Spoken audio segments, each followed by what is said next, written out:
En el episodio de hoy, los agotes, exclusión, memoria y construcción de una raza maldita en los Pirineos.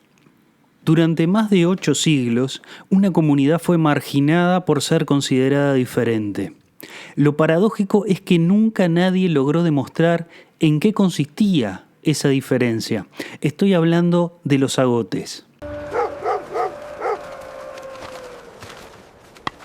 El presente episodio aborda la historia de este colectivo de los Pirineos occidentales, asentada en territorios que abarcaron el País Vasco, Navarra, Aragón, Iparralde y Gascuña. Aunque Europa conoció otros grupos perseguidos y estigmatizados, como es el caso de los chuetas de Mallorca, los vaqueiros de Asturias o los quinquis, la exclusión de los agotes constituye uno de los casos más prolongados y enigmáticos de discriminación hereditaria del continente.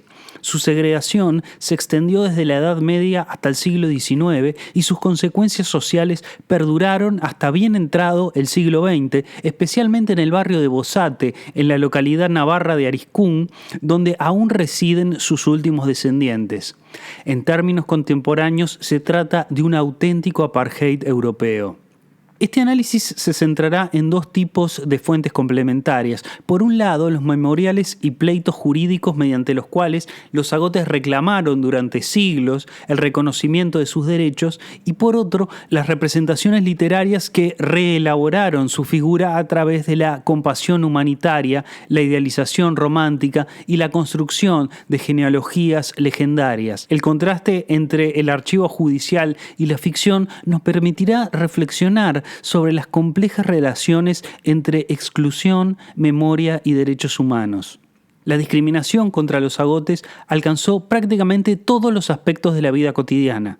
Considerados una población impura y contaminante, se los trataba como apestados. Los reglamentos locales los obligaban a vestir una suerte de San Benito con una pata de oca, pato o ganso cosida en la vestimenta, un estigma que los documentos describen explícitamente como una nota de infamia destinada a asegurar su aislamiento. En algunas localidades incluso debían anunciar su presencia mediante un cencerro atado al cuello para que los vecinos de sangre pura pudieran apartarse a su paso. Esta fobia colectiva alcanzó niveles extremos. Los testimonios recogidos en el célebre pleito de 1719 recuerdan que los vecinos les arrojaban garrochas con púas de hierro o les quemaban las plantas de los pies si caminaban descalzos, bajo la superstición de que allí donde pisaran el pasto no volvería a crecer. Asimismo, se afirmaba que las frutas que tocaban se pudrían en sus manos, que desprendían un olor pestilente y que ocultaban un rabo diabólico bajo sus ropas. Esta violencia se institucionalizaba en los espacios comunales. Tenían prohibido beber de la fuente común, participar de bailes populares, ocupar cargos públicos o portar armas. Sus vecinos le destrozaban los anzuelos, les robaban la pesca y les quemaban los helechos. Pero el escenario definitivo de la humillación era la iglesia. Los agotes debían ingresar por puertas secundarias y angostas que los obligaban a entrar agachados. No podían utilizar las pilas bautismales comunes, por los que tenían una aparte y alejada, y tampoco podían ser enterrados en el camposanto común. Los documentos del Valle de Baztán recuerdan con crudeza cómo los monaguillos torcían los sacos de las ofrendas para que los panes de las mujeres agotes no se juntaran con los del resto del pueblo, y cómo los bancos donde ellos se sentaban eran posteriormente quemados con paja para purificar el templo. Además, según el reglamento de 1603, si un agote se casaba o juntaba carnalmente con un no agote, era condenado a muerte. La obsesión por segregar a los agotes no se limitó al ámbito jurídico o religioso, necesitó también inscribirse en sus propios cuerpos. Sin embargo, las descripciones físicas que ofrecen las fuentes son tan contradictorias que revelan más acerca de los prejuicios de quienes las formularon que de los propios agotes, mientras autores como Senac Moncaut los describen como individuos de cabeza grande, cuerpos raquíticos, piernas torcidas y afectados por el bocio. Otros cronistas como Palazú los presentan como personas altas, rubias y de ojos claros. El propio Pío Baroja, en Las horas solitarias, afirmaba que algunos habitantes de Bozate parecían auténticos retratos de Durero, con rasgos que consideraba inequívocamente germánicos. ¿Cómo podía un mismo grupo humano ser simultáneamente deforme y raquítico, pero también alto, rubio y de facciones aristocráticas? La respuesta parece encontrarse menos en la biología que en la construcción social del estigma. La invención de anomalías anatómicas buscaba proporcionar una justificación visible a la exclusión. La más difundida era la supuesta ausencia del lóbulo en las orejas. Los testimonios muestran hasta qué punto esta creencia formaba parte de la vida cotidiana. Cuando los zagotes atravesaban los pueblos, algunos vecinos les balaban, imitando el quejido de las ovejas cuando les perforaban las orejas. La burla funcionaba como una forma de humillación pública y como un recordatorio constante de que, aun cuando no llevaran la pata de oca cosida a la ropa, su propio cuerpo era considerado una marca de infamia. Paradójicamente, la comunidad que los vilipendiaba dependía absolutamente de ellos para subsistir. Los zagotes desempeñaron oficios indispensables. Fueron maestros canteros, tejedores, molineros y, sobre todo, se destacaban como carpinteros y ebanistas. Esta especialización no era casual, ya que, como afirma Aguirre del Cló, existía la creencia de que la madera es mala conductora de enfermedades. Pero donde la paradoja se vuelve arte es en la música.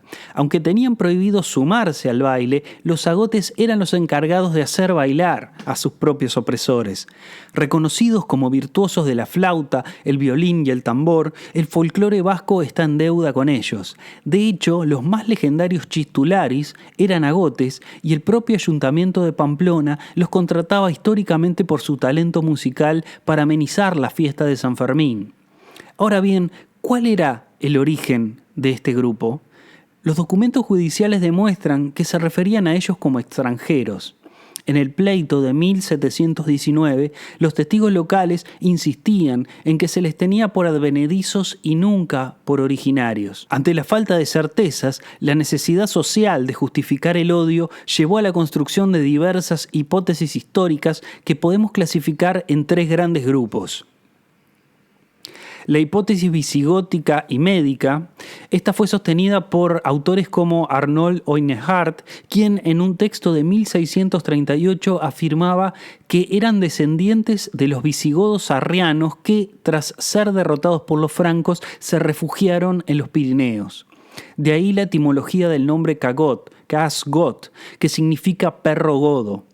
Su adhesión a la herejía arriana los convertía simbólicamente en leprosos espirituales, una imagen que pudo favorecer su posterior identificación con leprosos reales. La palabra agote proviene del vasco agotac o agotac y, según Julio Altadil, significa confinado por enfermo. Sin embargo, los archivos desmienten que estuvieran infectados. Mientras los leprosos eran aislados en lazaretos, los agotes vivían en comunidades funcionales y los exámenes médicos oficiales de 1460 decretaron que gozaban de perfecta salud. La segunda es la hipótesis sarracena. Defendida por Pierre de Marca en 1640, los presentaba como descendientes de los soldados sarracenos derrotados por Carlos Martel en Poitiers en el año 732, a quienes se les perdonó la vida a cambio de convertirse al cristianismo, pero siguieron siendo discriminados. Además, los sarracenos compartieron su origen geográfico con la región de Siria, un territorio que en la tradición literaria y religiosa occidental estuvo estrechamente asociado con la lepra. Tercero, la hipótesis templaria y cátara. Una vertiente de corte esotérico los vincula con los constructores medievales asociados a la Orden del Temple tras su caída en desgracia. No obstante, la teoría más extendida y con mayor arraigo fue la hipótesis albigense, defendida por el padre Moret en sus Anales de Navarra de 1680, que situaba el origen de la hostilidad en el refugio pirenaico que buscaron los heréticos cátaros huyendo de las sangrientas cruzadas del sur de Francia. Frente a este abanico de mitos, los agotes no fueron víctimas pasivas. fueron una comunidad rebelde. Durante siglos trasladaron su lucha a los tribunales. En 1513, la comunidad de agotes navarros elevó una súplica al Papa León X. Curiosamente, los propios agotes adoptaron como estrategia la hipótesis albigense ante el pontífice, pues era un origen más digno que la lepra y permitía una reconciliación teológica. La estrategia funcionó. En 1515 llegó la bula papal a su favor, ratificada posteriormente por las Cortes de Navarra y por el propio emperador Carlos V en 1524. Sin embargo, el archivo judicial revela una realidad frustrante. Mientras que las sentencias de los tribunales casi siempre fueron favorables a los agotes, los vecinos de los valles sistemáticamente se negaron a cumplirlas.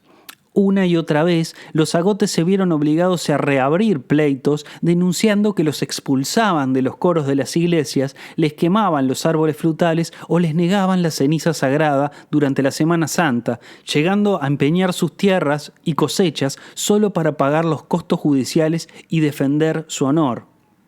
No sería hasta 1817, 300 años después, que las Cortes de Navarra declararan la igualdad de los agotes con los demás vecinos.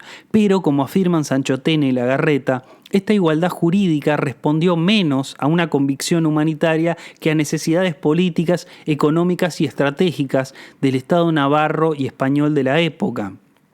Debe entenderse dentro del marco de la restauración de Fernando VII, con una España herida por la crisis económica, las tensiones territoriales y los procesos de independencia americanos. La integración de grupos marginados podía contribuir a reforzar la cohesión interna y la estabilidad política del reino. Paralelamente a las batallas en los tribunales, la literatura operó como un espacio de permanente reelaboración de la figura del agote. Una de las primeras representaciones significativas de los agotes en la ficción se encuentra en Corisande de Malión, publicada en 1835 de Madame Charles de Montpezat.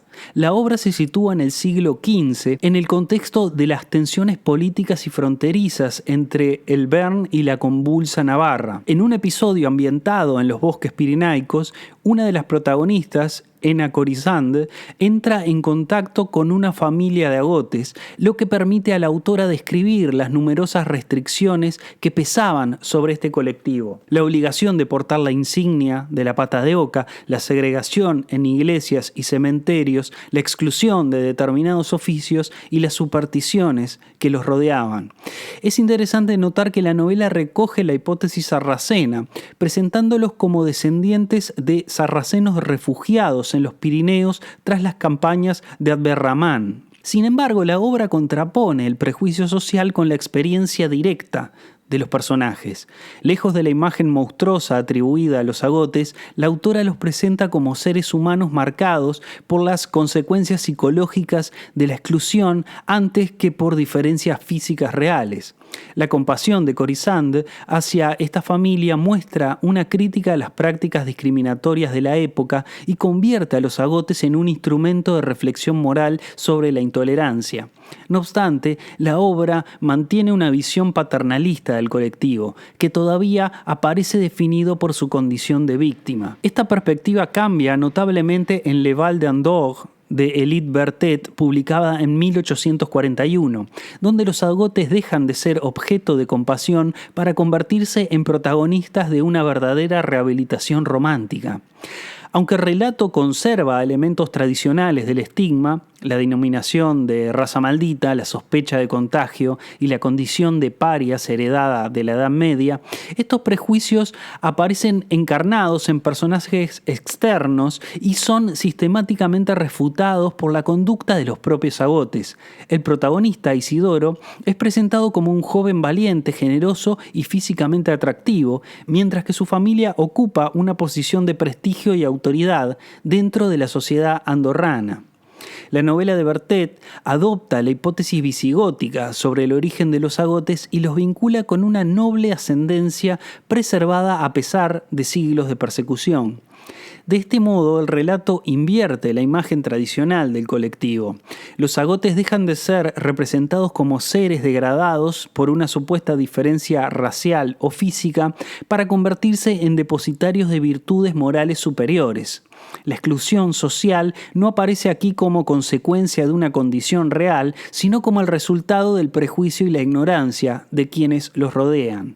En lecturas más contemporáneas, como El verdugo de Dios, de la autora vasca Toti Martínez de Lecea, los agotes son presentados como una comunidad marginada que ha preservado una identidad propia frente a siglos de persecución. Los protagonistas rechazan la denominación de agotes y se identifican como el pueblo del bosque, manteniendo creencias vinculadas a la naturaleza y a una divinidad femenina, Amalur o Madre Tierra en vasco. La novela los describe como hábiles artesanos de la madera y la piedra, pero sometidos a severas restricciones económicas y sociales que les impiden poseer tierras, comerciar con alimentos o integrarse plenamente a la comunidad cristiana. La obra enfatiza el carácter religioso de la exclusión al presentar a los agotes como leprosos espirituales y subraya que el verdadero misterio no radica en su procedencia como en la persistencia de una discriminación que se prolongó durante siglos.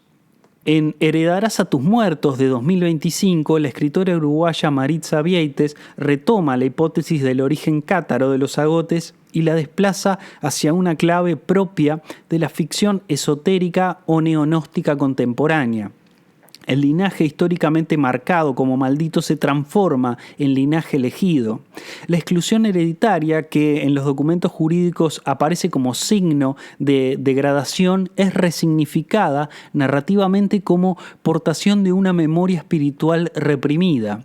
De este modo, el personaje agote ya no encarna únicamente la víctima de una segregación secular, sino también la posibilidad de redención colectiva en diálogo con tradiciones cátaras, gitanas y elementos de la religiosidad vasca precristiana, especialmente el culto a Mari.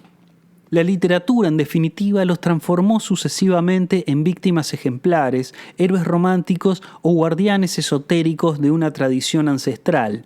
Pero al igual que las crónicas antiguas, la ficción literaria permaneció atrapada en la necesidad de buscarles un origen exótico para explicar su desgracia. Precisamente por el peso de estos siglos de especulaciones literarias e históricas, resulta revelador el veredicto de la ciencia contemporánea. Los estudios genéticos realizados por los investigadores de la Universidad Complutense de Madrid sobre la población histórica de Bosate, cuyos resultados definitivos se presentaron a finales de 2023, arrojaron una conclusión inapelable. No existe ninguna diferenciación genética significativa entre los agotes y las poblaciones vecinas. Estos resultados no hacen más que confirmar lo que los propios agotes defendieron sin descanso en sus pleitos, que biológicamente eran idénticos a sus vecinos. Los agotes no eran godos, ni sarracenos, ni extranjeros, ni portadores de patologías endémicas. Tampoco vinieron de ningún lugar, sino que siempre estuvieron ahí. Eran población autóctona. Esta constatación obliga a reconsiderar el fenómeno de la exclusión de los agotes. Durante más de 8 siglos se marginó a una comunidad a la que se le atribuyeron diferencias raciales, religiosas, físicas e incluso morales que nunca pudieron demostrarse. Su historia pone de manifiesto el carácter profundamente arbitrario de los mecanismos de la exclusión humana, que no necesita de una diferencia real para sostenerse. Basta con que una sociedad crea en ella y la reproduzca generación tras generación. Durante siglos, los prejuicios sobrevivieron a la evidencia, a los pleitos judiciales e incluso a las reformas legales. Sus casas de Bosate hoy siguen sin lucir escudos de armas, pero como dijo el poeta, un cacique que hace unos días partió, en la resistencia está todo el hidalgo valor de la vida.